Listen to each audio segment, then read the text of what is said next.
Boa tarde.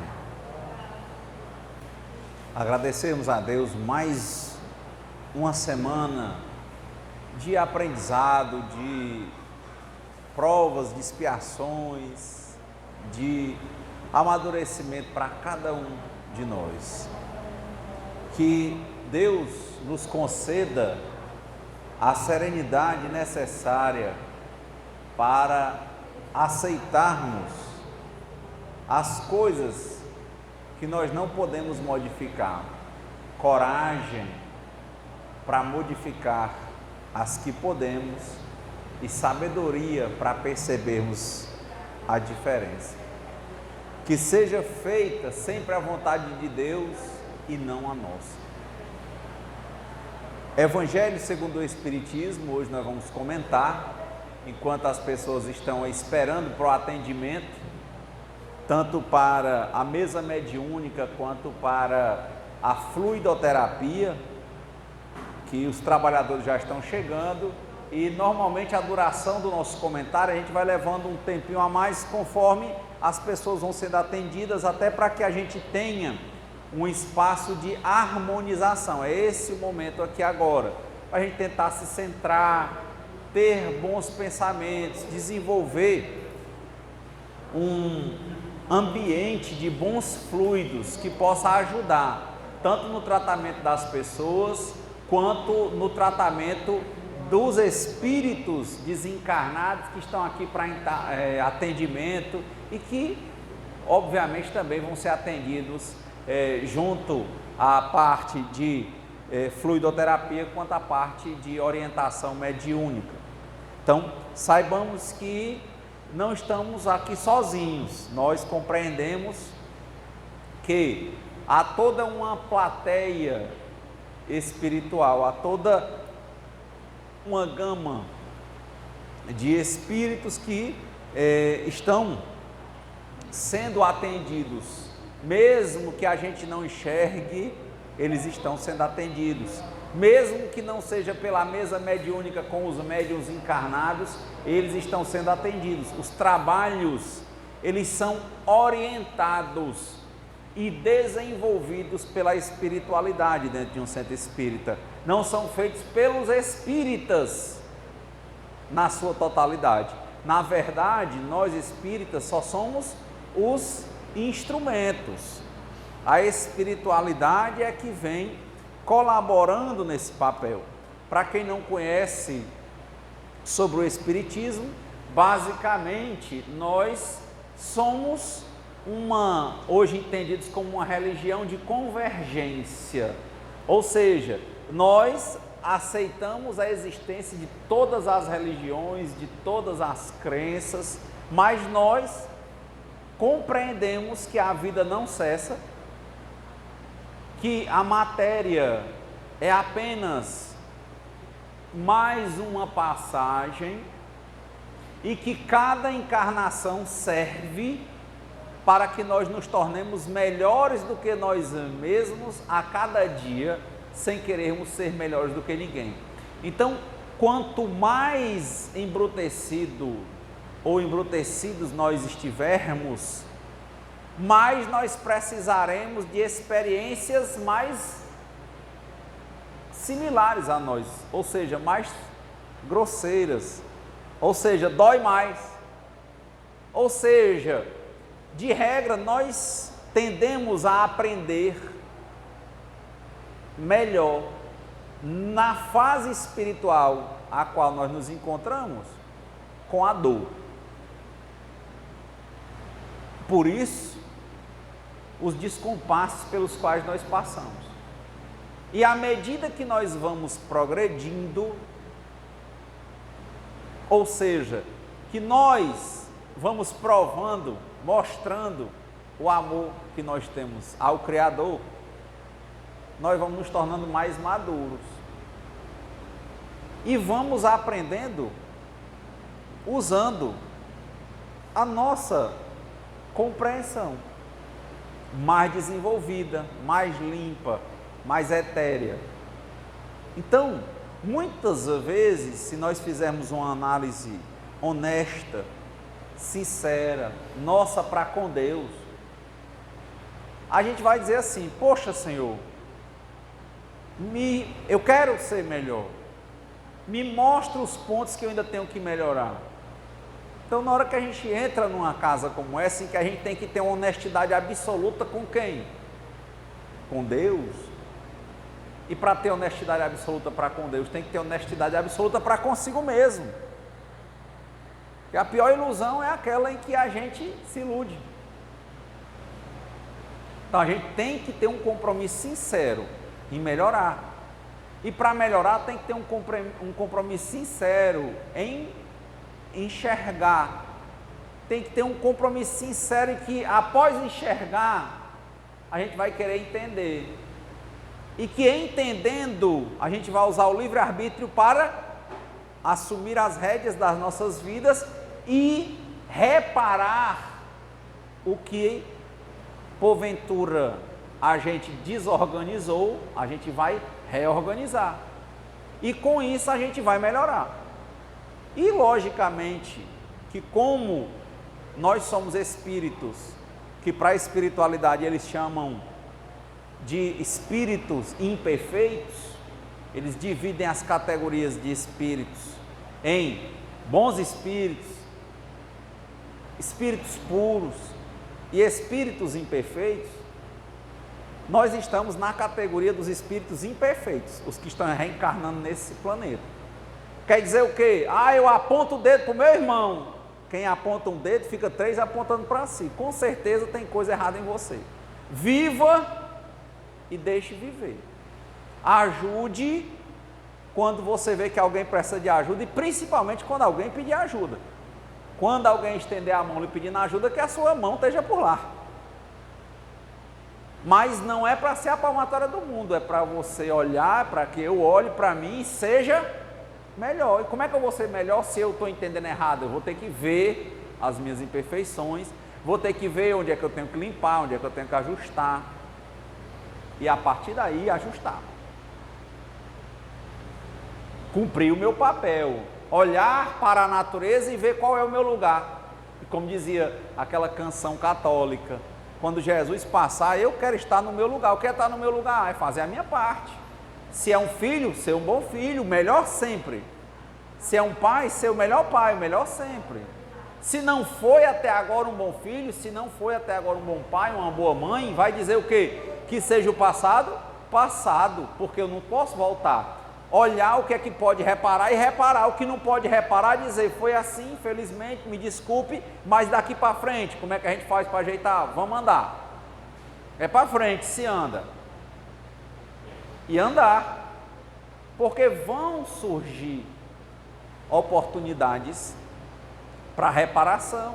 Com a reparação, a sintonia, a melhoria e coisas do tipo. Então, essa é a ideia. Se a vida não cessa, se tem coisas do passado que nós não podemos reparar agora,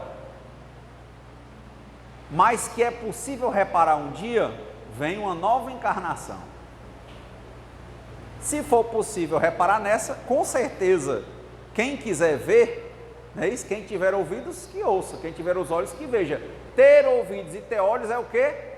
Está afinado, está compreendendo, está amadurecido para ver. E mais amadurecido ou amadurecida ainda para agir no que tem que agir. Por isso que a gente começa dizendo aqui que Deus nos conceda a serenidade para aceitar o que a gente não pode modificar. Passado a gente não pode modificar. A criação da gente a gente não pode modificar. O jeito dos pais da gente a gente não pode modificar. A atitude do outro a gente não pode modificar. O pensamento do outro eu não posso modificar. Mas o meu eu posso. Então eu tenho que começar. E é montinho, montinho, montão. É uma escada de 1000 passos, ela começa pelo primeiro. Então eu tenho que começar. Vai ser difícil, não vai ter aceitação, muita gente não vai acreditar, mas não importa, isso é a mão direita não olhar porque a esquerda faz. Eu vou fazer porque eu acredito que isso é bom para mim, para minha convivência com a coletividade e assim também para com Deus. Eu vou fazer, mesmo que não haja compreensão, mesmo que haja até incompreensão, mas eu vou fazer o que eu acho que é correto. Que é como diz o Chico, se ele pudesse, o Chico Xavier, ele disse, se ele pudesse dar alguma coisa para as pessoas, alguma orientação, dentro de toda a pequenez que ele disse que tinha, ele dizia só isso para as pessoas: amem. Amem como Jesus nos amou. Um amor que nunca exigiu sequer a compreensão. Por quê? Porque ele fez tudo o que ele fez e nem sequer foi compreendido, foi crucificado, e no Calvário ali ele diz o quê? Deus, meu Deus, antes de tudo. Porque quando ele fala, Senhor, né, por que me abandonaste? Tem 3 pontinhos na Bíblia. Se você pegar ali, ele está fazendo referência a um salmo. Ele tinha decorado. Ele está dizendo só que está se cumprindo o salmo, ele não está revoltado com Deus. Mas a parte em que ele mostra também o amor é quando ele diz, Senhor, perdoa, porque eles não sabem o que fazem. Então quer dizer, ele não estava preocupado com compreensão. Compreensão no sentido de agradar. Ele estava agindo para fazer o que ele entendia que era o papel dele dentro do universo naquele momento. Ele assumiu o compromisso dele e tocou em frente. Então, o Evangelho basicamente é isso. Nós espíritas acreditamos que a vida não cessa. Nós acreditamos que somos espíritos imperfeitos, e o que é isso? São esses que recebem as orientações para o que é bom, mas a gente tende para o erro. E só às vezes de muito errar é que a gente começa a acertar. Porque cada erro a gente leva um choque, vem a dor. O universo é como um espelho, ele entrega o que a gente manda para ele. Uma hora ou outra a casa cai. Então, é muito de atitude, não tem problema. Não fez, não deu, dará. Comece. Então aqui a gente começa. Basicamente é isso. Sempre gosto dessa comparação. Cada encarnação, você imagina, a vida é um colar. Você imagina aí um colar. Tem um fio, aí você imagina um colar de bolinhas ou de pérolas, né? Um fio juntando várias bolinhas. A vida é aquele fio com aquelas bolinhas. Cada bolinha é uma encarnação. Uma se interliga com a outra. E há uma lei de progresso. Ou seja, ontem eu era pior do que hoje. Hoje eu sou melhor do que ontem. E amanhã serei melhor do que hoje. Essa é a lei do eterno progresso. E é o que a gente vê. Mesmo o mais rebelde, que hoje está ali por vários problemas, dizendo eu vou roubar, matar, fazer sofrer, usar droga, usar as pessoas, enganar. Aí você começa a ver, com o tempo, que aquela vida que ele achava que era bonita, para ele mesmo ela perde o encanto. Que a prosperidade que ele achava que ia ter, ele vai começando a ver que, com o tempo, o alheio chora seu dono. Tudo que ele levou, ele tem que devolver. Não prospera, não vinga. Aí ele começa a entender que aquele caminho mais rápido, na verdade, estava fazendo ele ficar para trás. Chega uma hora que ele precisava de algumas coisas, ele não consegue passar. Então, hoje, o Evangelho, que nada mais é do que um livro organizado por Allan Kardec, no século XIX, em que ele pegava trechos do Evangelho normal, bíblico, e levava para mesas mediúnicas, e os espíritos, por meio de médiuns, faziam os comentários. Então o Evangelho é isso. O Espiritismo não reescreve Bíblia não, tá? Então ele começa, a gente abre aqui, e está no capítulo 10, bem-aventurados aqueles que são misericordiosos. E ele, como eu falei, começa, ó, se você for lá para o começo do capítulo 10, ó, ele começa com um trecho do Evangelho. Mateus capítulo 5, versículo 7, depois Mateus capítulo 6, depois capítulo 13, aí começam os comentários. Então aqui, item 14, é o comentário dos Espíritos, instruções dos Espíritos. Nesse tema, bem-aventurados aqueles que são misericordiosos, com aqueles trechos da Bíblia, de Mateus, e começa aqui o comentário. Quantas vezes perdoarei meu irmão? Perdoar-lhe-eis não 7 vezes, mas 70 vezes 7 vezes. Eis uma dessas palavras de Jesus que mais devem atingir a vossa inteligência e falar mais alto ao vosso coração. Comparai essas palavras de misericórdia com as da oração tão simples, tão resumida e tão grande em suas aspirações que Jesus dá aos discípulos, e encontrareis sempre o mesmo pensamento. Jesus, o justo por excelência, responde a Pedro: perdoarás, mas sem limites. Perdoarás cada ofensa, ainda que a ofensa te seja feita frequentemente. Ensinarás aos teus irmãos esse esquecimento de si mesmo, que os torna invulneráveis contra o ataque. Os maus procedimentos e as injúrias. Serás brando e humilde de coração, não medindo jamais a tua mansuetude. Farás, enfim, o que desejas que o Pai Celestial faça por ti.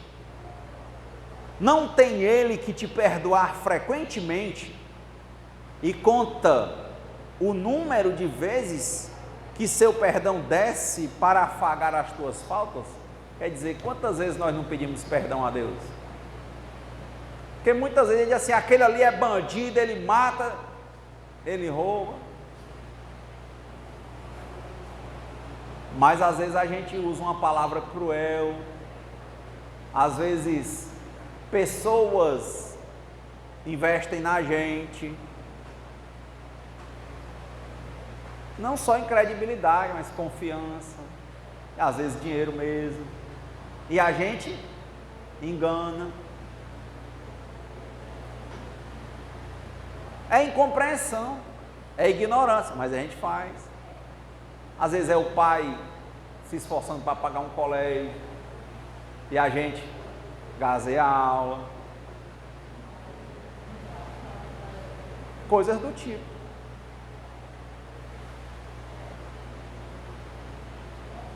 Que é o que o Cristo diz: eu vim para ver até os pensamentos, para lhe mostrar como é que ele vê. Ele não é o julgador, ele vem para você ver. Às vezes a gente vai e diz assim: olha, aponta para esse outro, mas não vê o amor que os pais da gente tiveram para conosco, na nossa criação, mesmo que simples, mas fazendo o possível. E a gente, às vezes, quando os pais mais precisam, a gente nega ajuda. A gente quer a atenção de todo mundo, em todo bar, em todo canto, mas está lá o pai e a mãe. É chato ficar com eles. Incompreensões. E faz falta. Às vezes a gente se aproxima ou se mantém perto dos pais, quando era uma fase da vida que era para a gente estar ajudando os pais, a gente continua sendo filho canguru, como é na bolsa do pai e da mãe. Tudo que vai fazer, que vai falar, tem a ver com uma forma de manipular. Tem até pai que faz isso com os filhos. São coisas. Tem um relacionamento com alguém e no relacionamento não pratica o amor que liberta, mas manipula, quer fazer do outro escravo por vários tipos de subterfúgios. Quantas coisas não vão acontecendo? Não aceita o fim de um relacionamento, não vê a alegria em cada coisa da vida, só olha para o que a gente acha que é triste. E o que é triste é nada menos do que algo que aconteceu diferente do que nós queríamos. Nesse momento a gente mostra gratidão ou ingratidão para com Deus. Na hora que a gente mostra raiva de algo que a gente não tem controle, é tão bobo, mas você imagina, quem tem carro aqui? Já mandou lavar o carro assim, ou você lavar o carro e passar uma cera? Acha bonito? Aí na hora que você sai, cai aquela chuvinha assim em cima. Acha ruim? Quem acha ruim? Acha. Sabe, a gente acha ruim toda besteira. Olha o que é um espírito imperfeito. Tem tudo para ver o que é bom e só vê a trave do olho dele que o não presta. Mas não presta não é o mundo não, é a trave no olho, está errada. É a lente do óculos sujo dizendo que o mundo está sujo. Tira o óculos, limpa a lente. É aquele cara e aquela menina que está lá o copo pela metade, ela vê o que? Esse copo está meio seco. E o outro que veio dizer esse copo está meio cheio. Na vida, que a gente nasce com um Deus tão abundante, que nos coloca geralmente num lar em que Ele já nos dá a proteção e o alimento na boca,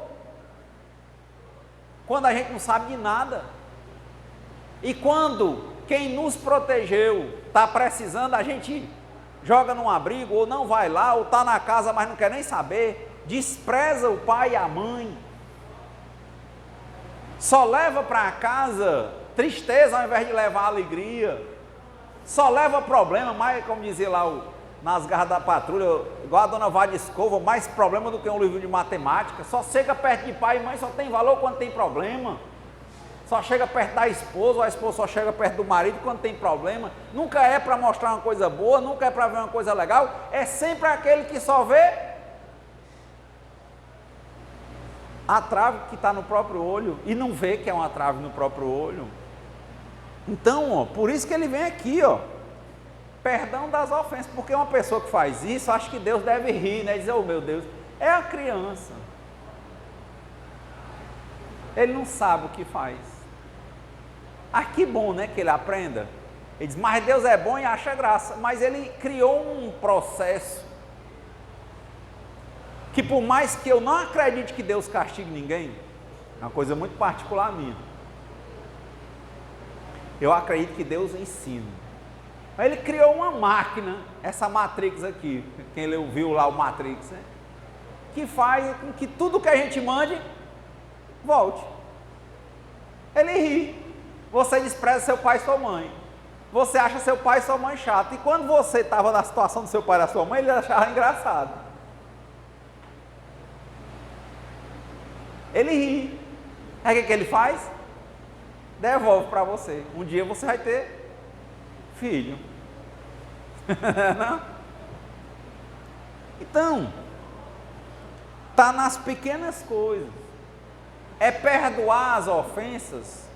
Por quê? Porque, não tenha dúvida, quem ofende, acha que sabe o que está fazendo. Mas, a vida, o universo, devolve para aquela pessoa. Você não precisa, não é o seu ódio, não é a sua raiva, que vai fazer ela melhorar, não. Talvez o teu perdão seja muito mais didático, para alguns até mais agressivo do que você dar uma tapa. Eu estou tendo a oportunidade de comecei um projeto novo de ler a Bíblia, me deram de presente uma Bíblia de Jerusalém, disseram que a Bíblia de Jerusalém era uma das boas traduções. Eu comecei esse projeto de ler, só quando dá certo, devagarinho, ler um pedacinho, ler outro, penso. Aí sempre eu tenho falado agora, ultimamente, eu vi Gênesis, Êxodo, Levítico, Números, Deuteronômio, Josué, agora eu estou no Juízes. E aí eu vi agora esse problema que está acontecendo lá em Israel. Quem viu isso aí no jornal? Alguém? Ninguém viu? O que está acontecendo lá? Uma intifada, né? Eles estão em guerra. Israel e Palestina. E eu fiquei encucado, às vezes eu fico, porque eu não posso julgar ninguém. Eu não posso. Posso entender. E eu fico tentando me esforçar, dizer assim, oh meu Deus, quando eu vi assim que Josué chegou ali no lugar onde hoje seria Canaã, né? Que ele dizimou 31, ele e o povo dizimaram 31 países, mataram todo mundo. Eu lembro que o rei de Jerusalém mandaram arrancar os 2 dedos aqui, ó, e os 2 dedos dos 2 polegares aqui, os 2 polegares dos pés. Ele não pegar em nada com a mão mais. E eu querendo julgar, e eu disse, não posso, tem alguma coisa errada em mim. Porque eu não posso. Porque tudo isso aqui é uma coisa que eu acho que está tatuada na minha vista. Tudo aquilo que eu me incomodo nos outros, ou seja, tudo o que eu condeno na atitude dos outros é algo, é um reflexo de algo que está ruim dentro de mim. Então eu digo, não, meu Deus, peço perdão. Não, pai, não. Rapaz, mas você está pedindo perdão por um julgamento que você está fazendo um povo de que aconteceu há 4.000 anos? Eu não posso ficar fazendo isso. Eu não posso estar julgando nem condenando ninguém. Mas o que eu posso fazer? Então eu vou ficar sem ter nenhum pensamento? Digo, não. Vê tudo, como disse Paulo, e retende o que é bom. Como eu compreendo que há um ciclo de reencarnações, e como eu acredito que não existe acaso, eu entendo que tudo o que aconteceu não tem um culpado. Sempre teve alguém que errou numa vida, quando vem na outra, tem aquele outro que ao invés de reparar e perdoar, o que ele faz? Reage. Então, na minha primeira leitura, eu só queria ver o que estava na Bíblia, mas aí não vai servir, porque eu vou achar um culpado. Eu não quero culpados. Deus não está atrás de culpados. Deus está atrás de quem? De que cada um de nós seja melhor do que a gente mesmo. Não importa se você foi culpado. Você foi culpado? Bom, fui. Pronto, então repare seu erro e melhore. O que adianta dizer quem é culpado? Quem chegou primeiro? Porque se eu pego a Bíblia, eu vejo que Abraão nasceu em Ur da Babilônia, e que o pai dele, Toré, disse assim, vai procurar uma terra para ti, vai para cima. Ele vai com o sobrinho dele, chega lá numa terra, subindo assim, que era Canaã. Passa um tempo lá criando os bodes dele, tem uma seca, não era terra dele, já lá viviam os cananeus. Não era terra sem ninguém. Aí ele vai para o Egito. Na lógica de olhar só para a Bíblia, eu ia dizer o quê? Beleza, aquela terra não era de Abraão, não é isso? Não era. E não era mesmo não, naquela encarnação. Ele vai para o Egito e deixa a terra que já não era dele. Ele é um pastor andante. Vai, os tempos passam, Abraão vai ter Isaac, depois vem Jacó, Jacó vai ter os 12 filhos, um deles é José, que vai administrar lá no Egito, leva os irmãos, passam 300 anos, bem 100 anos sofrendo, aí eles passam o Mar Vermelho. Ou seja, só dessa história aí tem quantos anos? Mais ou menos uns 400 a 500 anos dessa passagem de Abraão por lá. Aí vem aquele negócio, né? Moisés com o povo, 1 milhão de pessoas nos 40 anos do deserto. Quando Moisés morre, entrega para Josué, Josué chega à Terra Santa, chega lá, tinha o quê? o que sempre teve: gente, cidades e reinos formados. O que é que eles fazem? Deus disse para o pai Abraão que um dia, no futuro, ele daria essa terra para a descendência dele, somos nós. Veja, quando Abraão chegou, já tinha gente, não tinha? E ele também, mesmo assim, não deixou? Não se passaram quase 500 anos, mas eles disseram que estavam sem lugar e iam para lá, porque Deus disse que ia ser da descendência deles. Beleza. Pergunta aqui: eles não poderiam ter chegado lá, de alguma forma, por mais difícil que fosse, e tentar, aos poucos, negociar uma chegada? Não podia? Mas naquele tempo, a compreensão do povo era o quê? Tomar. Então, eles, de 1 milhão de pessoas, 600 mil no ponto de combate. Foi para cima. E estou dizendo, até a morte de Josué, tinha reino com 12 mil pessoas, com 20 mil pessoas.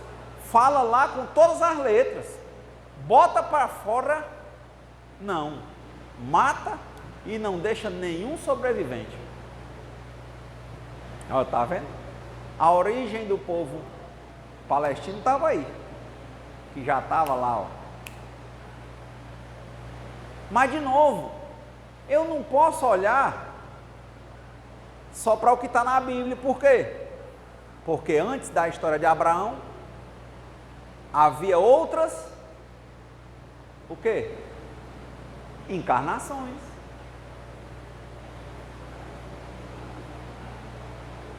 Eles poderiam ter entrado melhor. Enfim, eu posso mudar o passado? Não. Entraram batendo e matando. O que eles fizeram para nós espíritos? Abriram uma porta, não foi?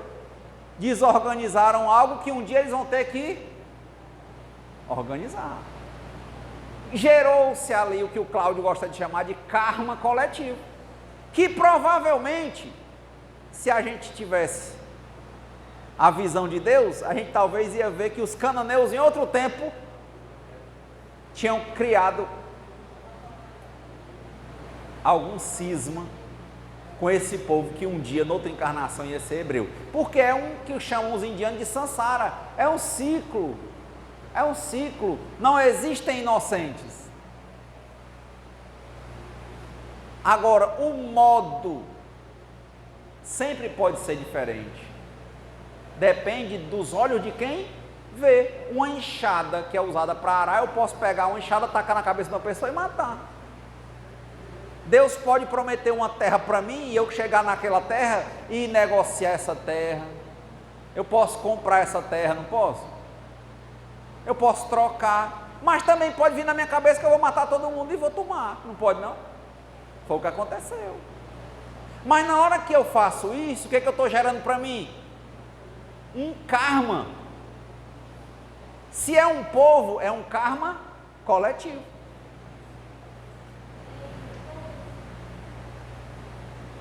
Não sei se está sendo claro.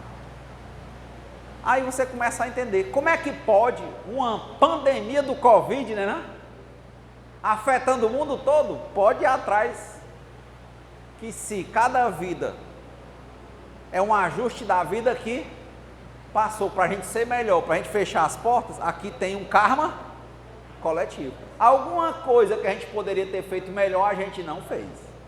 E agora, a gente pode fazer melhor o que não fez. É uma nova oportunidade, tanto para quem adoece, quanto para quem adoece e fica bom, quanto para quem adoece e desencarna. Tem oportunidades de mostrar para Deus maturidade, mas também tem o quarto caminho, que é a revolta. Se revoltar com Deus, pode ou não pode? Está vendo, ó, a lógica de perdão às ofensas que Jesus aqui ensina, que não é 70 vezes 7 vezes, é sem limite. É por isso. Não haja com ódio. Trabalhe isso dentro de você. Viu uma dificuldade? Está vendo? Deus te prometeu a terra tal, não foi isso? Você pode fazer o que de novo? Olha para as possibilidades.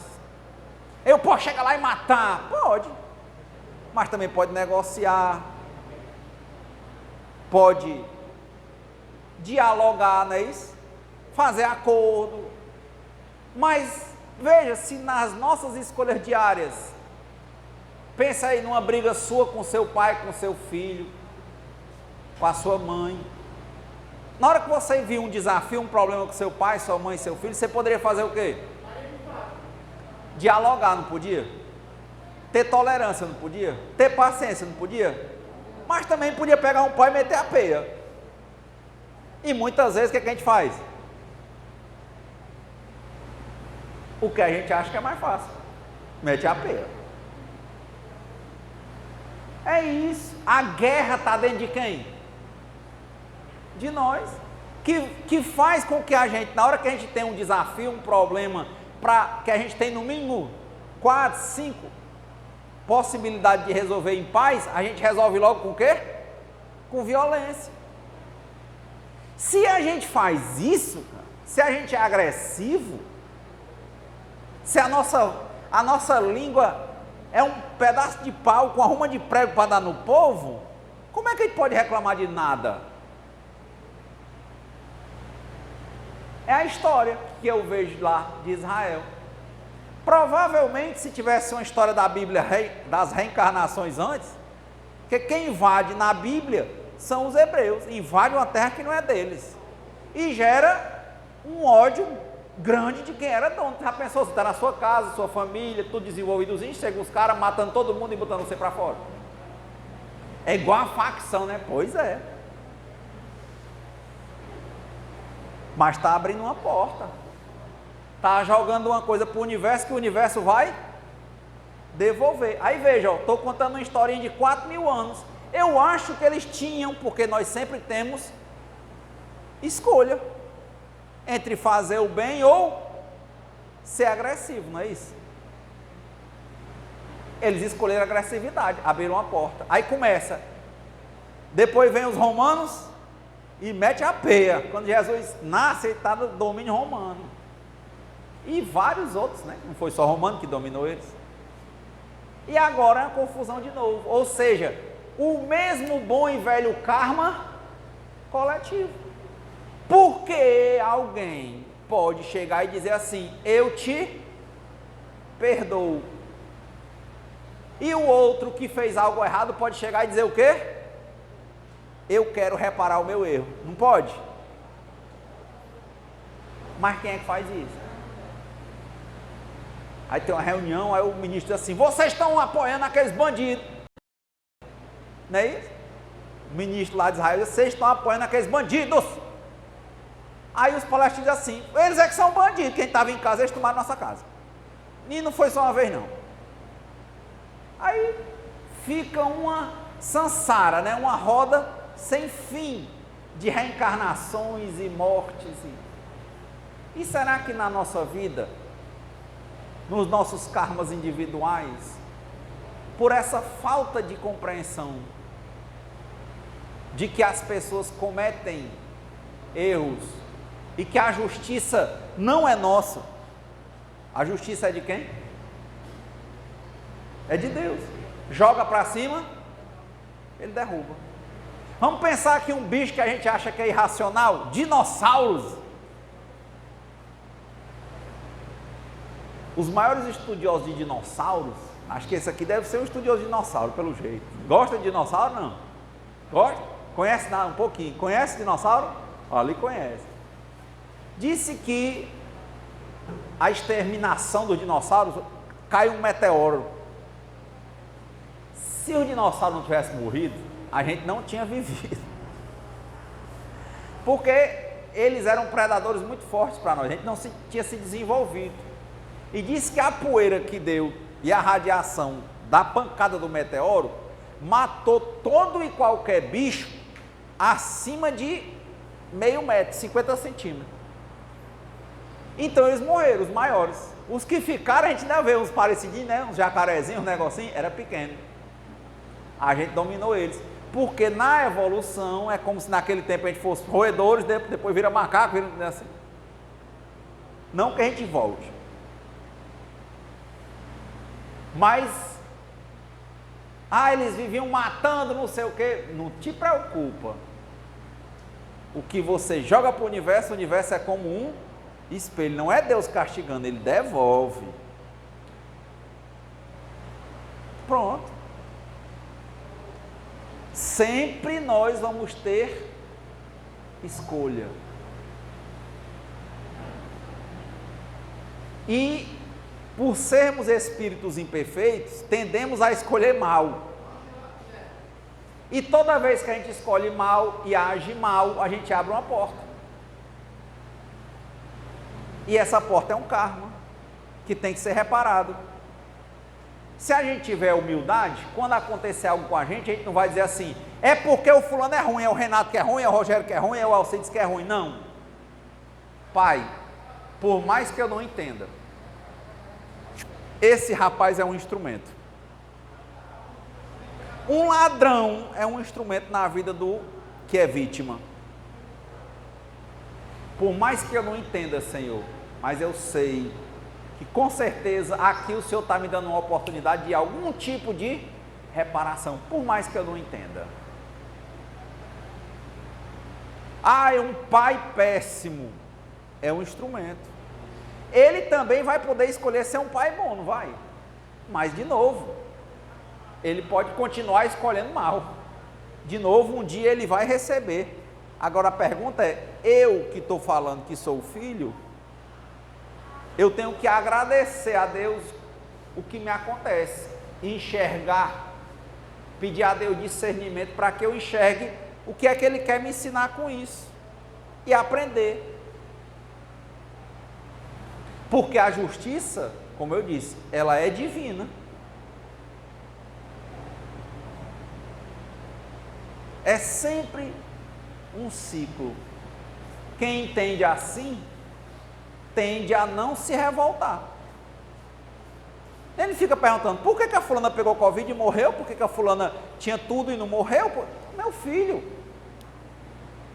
se você entender sobre Dharma, uma lei justa que rege o universo, e entender sobre Karma, que é o erro, a escolha errada, a atitude errada, que volta para nós, você vai entender. Porque não importa se a gente fica encarnado, nem quanto tempo a gente está encarnado, importa é como é que a gente está vivendo encarnado. Se a gente continua aprendendo, se a gente continua sendo melhor do que a gente mesmo, e consequentemente, quem é bom irradia o que é bom. É uma questão de sintonia.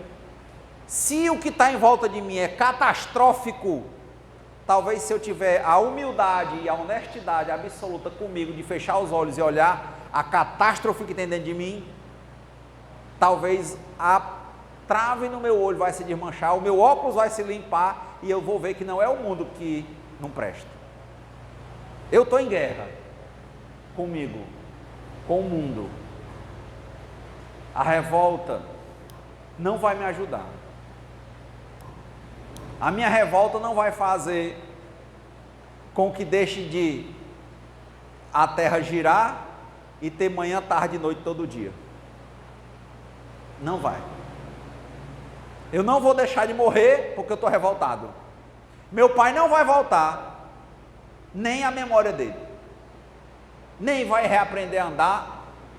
Revolta não adianta. Compreensão adianta. Entender os ciclos da vida, que a gente amadurece, que doença, velhice, morte existem, que a dor existe para nos ensinar, e que quando a gente aprende, quanto mais aprende, menos dor sente.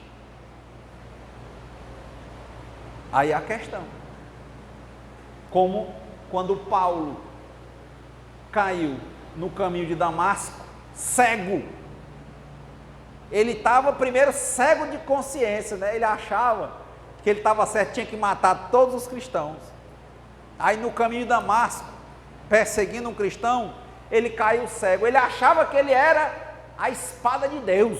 Paulo achava que ele era Saulo de Tarso, era a espada de Deus, tinha que matar quem não fosse fiel a Javé.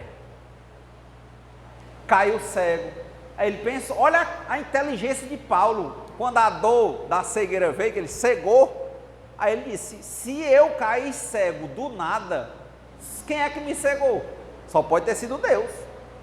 Aí ele entendeu o quê? Que ele provavelmente não estava fazendo a vontade de Deus. O que ele diz? Caiu cego, ao invés de ele esculhambar, como era uma coisa que ele não podia modificar, ele disse, Senhor, o que queres que eu faça? Olha aí como era a compreensão dele. Se eu estiver fazendo uma coisa com a natureza, com Deus do meu lado, ninguém é capaz de me destruir. Mas se eu estiver errado, uma topada me mata.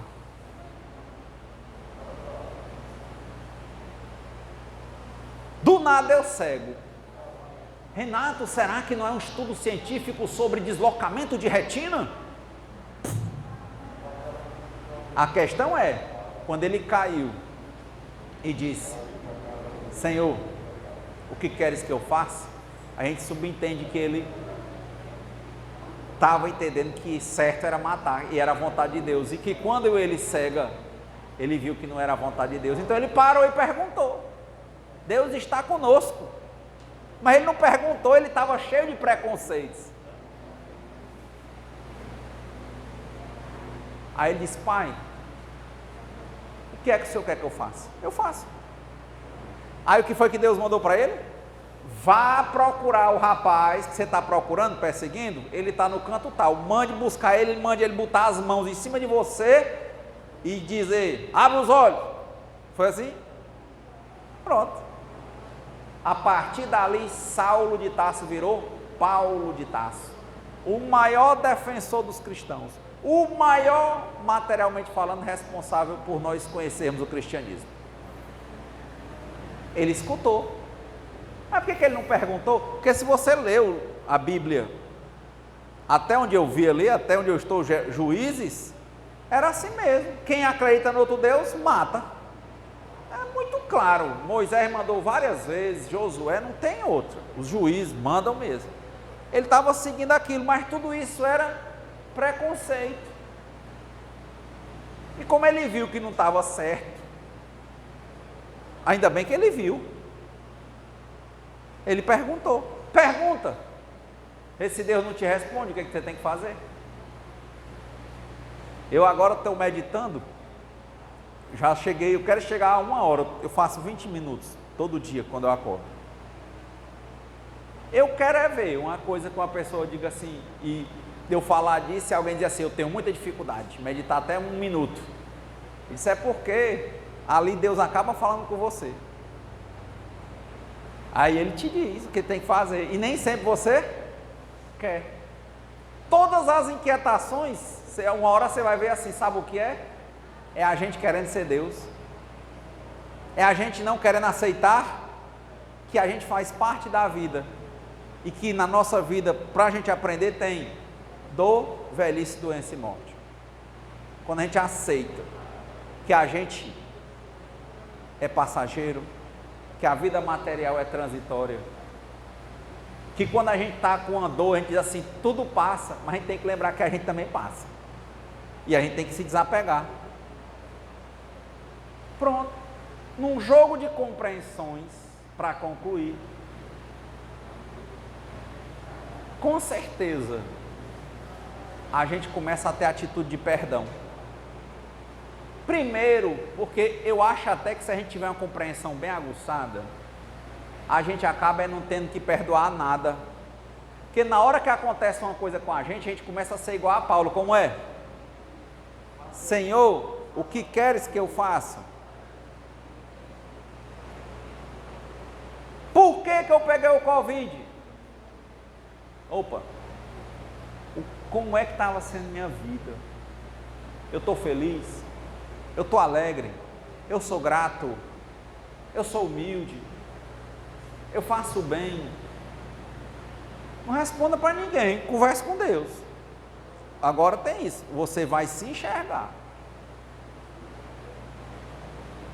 Eu estou valorizando a vida? Com certeza, quando a gente olhar para isso, a gente vai começar a achar que dizer para o ladrão, muito obrigado.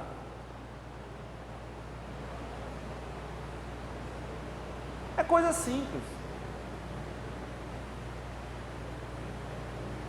O pessoal diz muito na rua assim: minha filha, você estava andando, aí foram lá e tomaram o celular. Aí o cara pergunta: como é que você estava? Aí o cara diz assim: estava vacilando. Andando com o celular no meio da rua, foi na mão, mais um ladrão, não sei o que, não sei o que. Às vezes por trás daquela vacilada tem alguém que está ostentando, querendo mostrar para os outros às vezes que tem uma coisa que o outro não tem. Porque ele quer ser mais. Aí um colega, ele tinha um negócio, chegava nos cantos, tinha uma Hilux, né? Tinha até o forró, né? Se tivesse uma Hilux, aí abriu a porta, botava o som, para que era aquele som? Que eu gosto de música. Aí um dia ele disse que teve a sinceridade, depois que ele foi assaltado, que ele desceu, aí os caras chegaram com a morte no carro, aí levaram o carro. Ele disse que na hora ele teve um tranco assim de tranquilidade, porque levaram o carro, e o carro dele tinha um bloqueador, não sei o que, com meia hora encontrou. Ele foi à delegacia dizendo assim: poxa, ele disse que não tinha um pingo de raiva de quem assaltou. E ele não é santo não, ele disse: cara, eu vi assim, como eu ostento, para quê?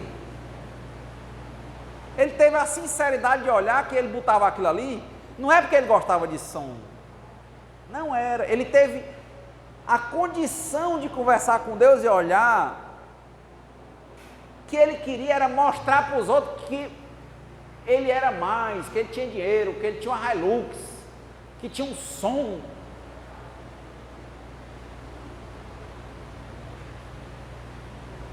Eu vi agora, só a nível de análise, não de julgamento, um MC que faleceu, aí tinha uns vídeos, ele dizia assim, o pessoal, um barulho na madrugada, os vizinhos reclamaram, aí ele dizia assim: vocês são tudo liso, estão reclamando porque são lisos, porque meu carro é bom e o carro de vocês é velho e não sei o que, não sei o que. É a mesma coisa.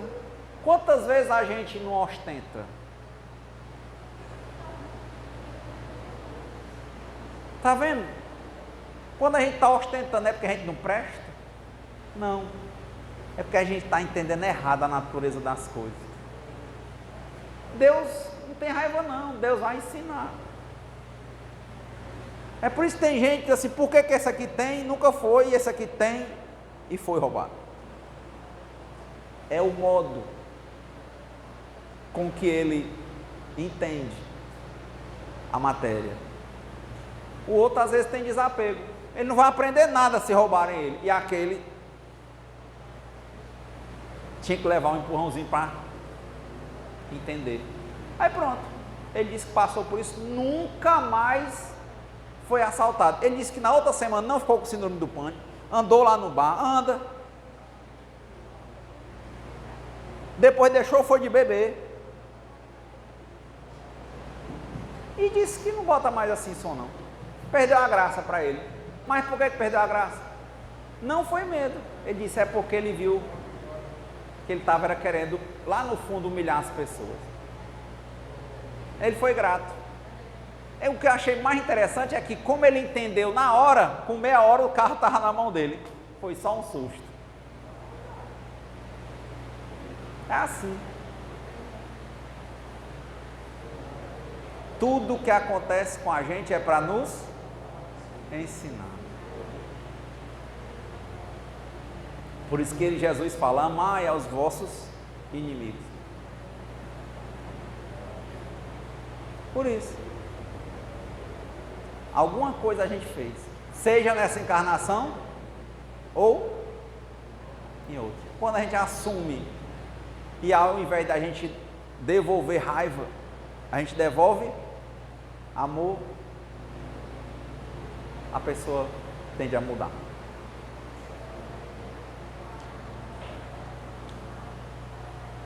Que nós tenhamos uma boa semana,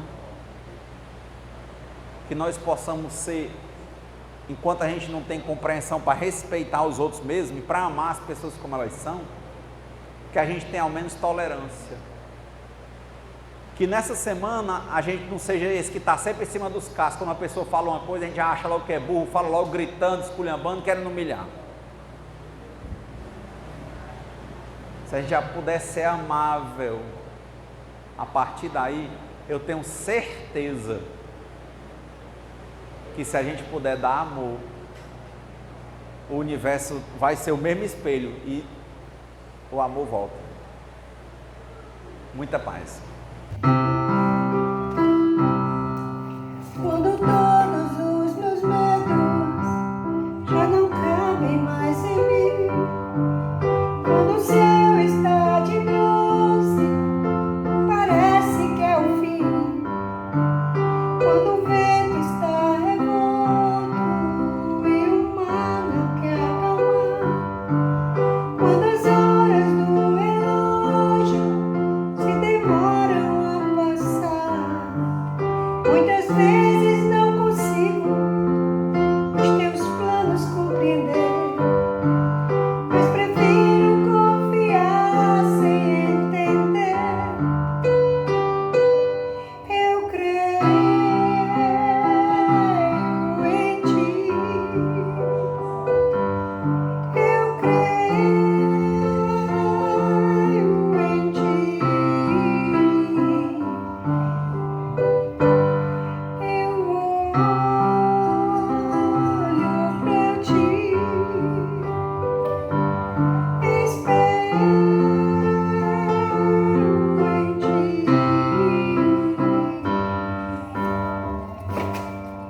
Quando vou